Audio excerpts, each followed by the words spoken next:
శ్రీధరయ్యం YouTube channel వీక్షకులకి స్వాగతం సుస్వాగతం.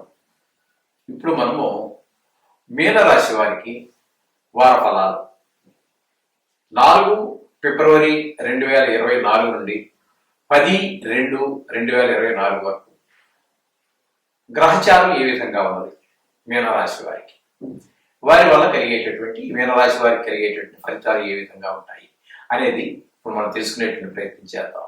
మీనరాశి వారికి మిగతా రాశి మొత్తం ఈ 12 రాశుల్లో మీనరాశి వారికి అత్యంత శుభప్రదంగా ఉందని చెప్పుకోవడానికి మనం ఏమాత్రం వెనకాడాల్సిన పని లేదండి.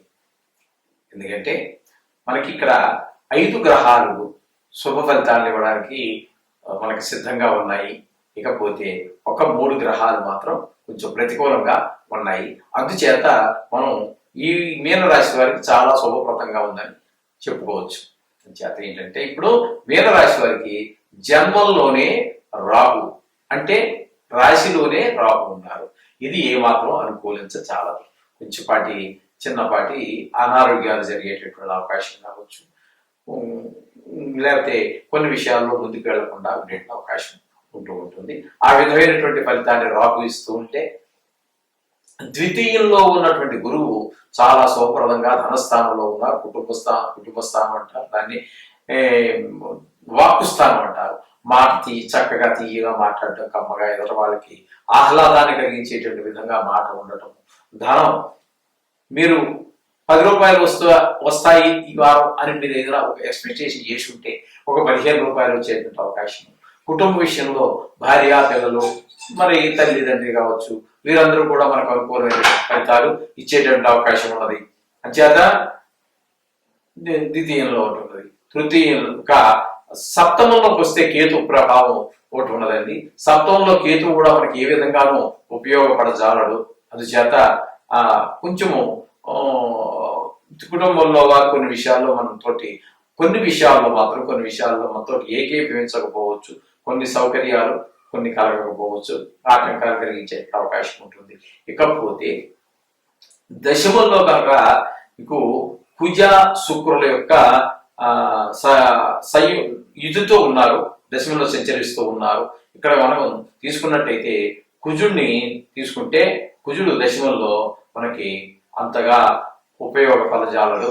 అట్లాగే అంటే ఉద్యోగంలో విషయంలో అక్కడ ఇక్కడ కొన్ని ఇబ్బందులు తలెత్తే అవకాశం ఉంటుంది. ఇక శుక్రుడిని కనుక మనం తీసుకున్నట్టయితే ఇక్కడ దశమంలో కుజుని కనుక శుక్రుడిని కనుక మనం తీసుకున్నట్టయితే ఆయన దశమంలోనూ యోగిస్తాడు. 2 రోజులు ఉన్న తర్వాత మళ్ళీ ఆయన మకరంలోకి ప్రవేశిస్తూ ఉన్నారు. అక్కడ కూడా మనకి శుభప్రదమైనటువంటి ఫలితాన్ని ఇవ్వడానికి అనుకూలంగానే ఉన్నారు. ఆయన దశమంలోనూ ఏకాదశంలోనూ కూడా మనకి శుభ ఫలితాలు ఇస్తూ ఉంటారు. ఇకపోతే 11వ స్థానంలో లాభస్థానంలో మనకి రవి బుధుల యొక్క సంచారం జరుగుతున్నదండి. 11వ స్థానంలో ఉన్నప్పుడు రవి గాని బుధుడు గాని 2 గ్రహాలు మనకు అనుకూలమైనటువంటి ఫలితాలు ఇస్తూ ఉన్నాయి. ఈ విధంగా పని ఉండటం ద్వారా మనకి రవి బుధుల యొక్క ఇద్దరు ఉపయోగపడుతూ ఉన్నారు. ఆ విధంగా లాభస్థానం కాబట్టి చాలా విషయాల్లో ఇద్దరు కూడా పోటీపడి మనకి రవి బుధులు ఇద్దరు కూడా పోటీపడి ఈ రాశి వారికి ఉపకారం చేసేటువంటి అవకాశం ఉన్నది. అలాగే వ్యయస్థానంలో శని యొక్క సంచారం జరుగుతుందండి. వ్యయస్థానంలో రవి స్వక్షేత్రమైనందువలన మనకి ఇవ్వవలసినంత దుష్పరిణామాలు ఇవ్వజాలడు. స్వక్షేత్రం కాబట్టి చాలా వరకు శుభఫలితాలు ఇస్తూ ఉంటారు, అశుభ ఫలితాలు చాలా తక్కువగా ఉంటాయి. అందుచేత మనకి ఇప్పుడు చెప్పుకోవాలి అనుకుంటే ఇప్పుడు మనకి ఇందులో ఒక 5 గ్రహాలు పూర్తిగా మన సహాయ సహకారాలు ఈ మీనరాశి వారికి అందిస్తూ ఉన్నాయి. ఒక 3 గ్రహాలు ప్రతికూలంగా ఉన్నాయి. అందుచేతనే మనం మిగతా రాశుల కంటే మీనరాశి వారికి ఎక్కువ శుభ ఫలితాలు లభించేటువంటి అవకాశం ఉన్నది. తస్మాత్ మీరందరూ కూడా ఏదేమైనప్పటికీ శుభ ఫలితాలు లభించినప్పటికీ అశుభ ఫలితాలు మనకి వచ్చినప్పటికీ కూడా తప్పకుండా ఈ నవగ్రహాలని రోజు మీరు స్మరించుకోండి. మీరు నిత్యం పూజ చేసేటటువంటి దేవుని కూడా స్మరించుకోండి. అంతా మంచి జరుగుతుంది. శోభం భూయాత్. 4వ తారీఖు ఫిబ్రవరి నెల 2024 నుండి 10వ తారీఖు ఫిబ్రవరి నెల 2024 వరకు మిథున రాశి వారికి ఈ వారం యొక్క గోచార ఫలితాలు ఎలా ఉన్నాయి, ఎక్కడెక్కడ గ్రహాలు నడుస్తూ చలనం జరుగుతోంది, తద్వారా వారికి లభించేటటువంటి ఫలితం ఏ విధంగా ఉంటుంది, ఏ ఏ రంగాల్లో వారు తగిన జాగ్రత్తలు తీసుకోవాలి, ఏ ఏ రంగాల్లో తగినటువంటి మామూలుగా ఉండవచ్చు అనేటటువంటి ఫలితం గ్రహాలు అనుకూలిస్తున్నాయి అనేటువంటి విషయాన్ని తెలుసుకునేటువంటి ప్రయత్నం చేద్దాము. ఇప్పుడు ముఖ్యంగా మిథున రాశి వారికి చతుర్థంలో కేతు యొక్క సంచారం జరుగుతోందండి. చతుర్థంలో కేతు సంచారం జరుగుతోంది. సప్తమంలో కుజ శుక్రుల యొక్క సంచారం జరుగుతోంది. అయితే మధ్యలోనే ఆయన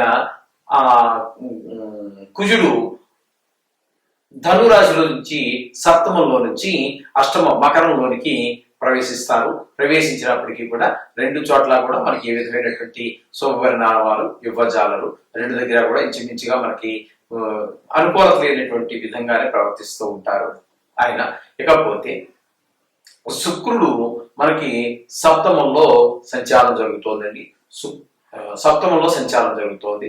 సప్తమంలో సంచారం కూడా మనకి అంత అనుకూలమైనటువంటి ఫలితాలు ఏమి ఇవ్వజాలదు. ఇకపోతే అష్టమంలో రవి బుధుల యొక్క సంచారం జరుగుతోంది.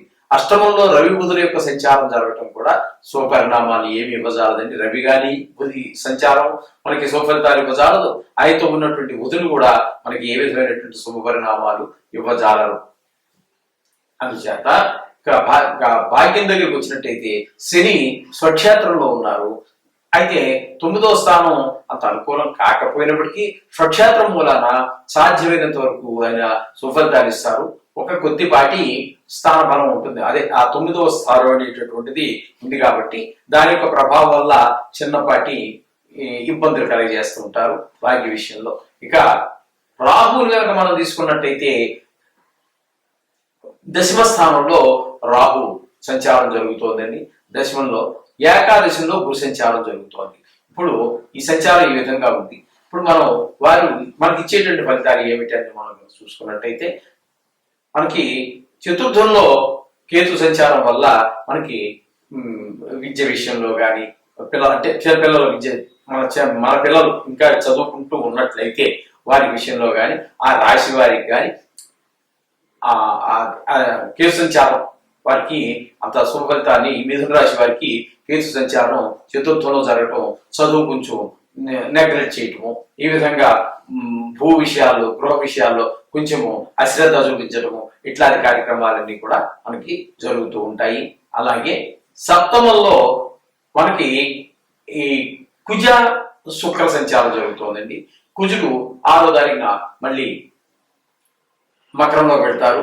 అయినా ఎక్కడికి వెళ్ళినా కూడా 7లో ఉన్నప్పటికీ 8లో ఉన్నప్పటికీ కూడా కుజుడి యొక్క మనకి సహకారాలు ఉండవు.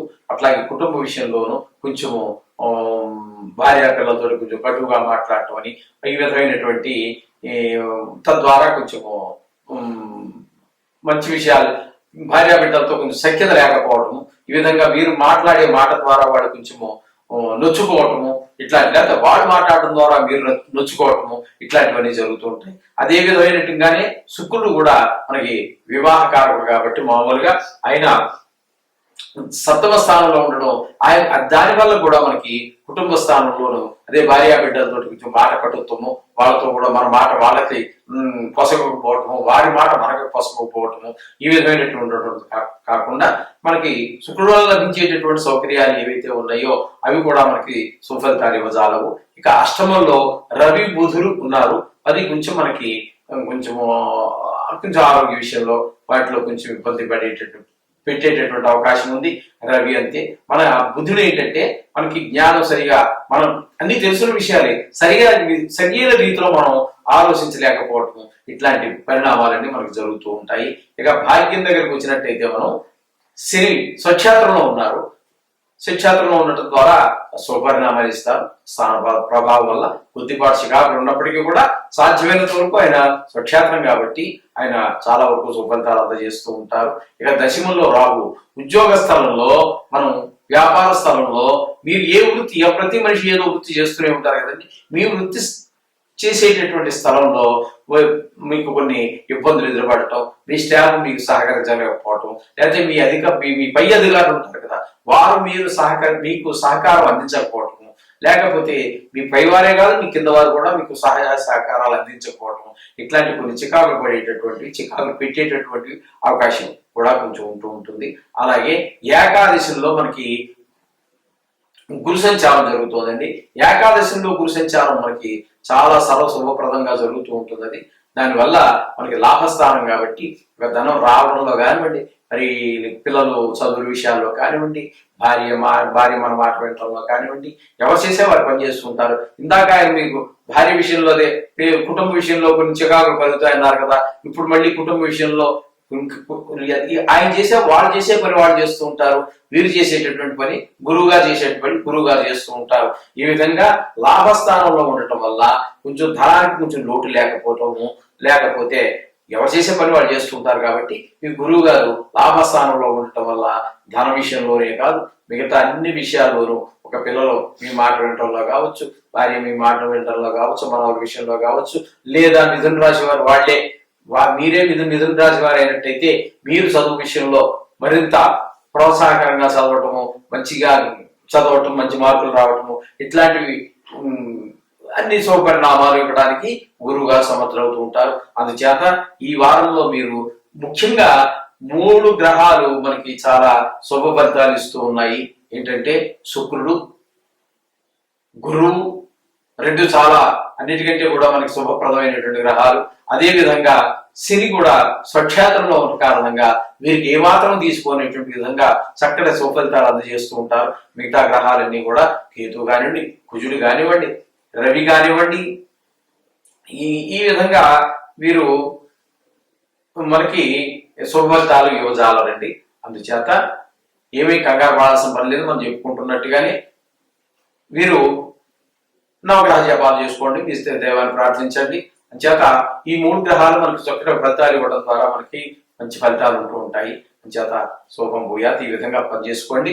ఈ విధంగా చేసుకున్నట్టయితే ఈ వారం అంతా కూడా ఈ విధంగా జరుగుతూ ఉంటుంది. మీరు నవగ్రహ ప్రార్థన మాత్రం మానవాకండి, జాతకంతో సరి చూసుకోండి.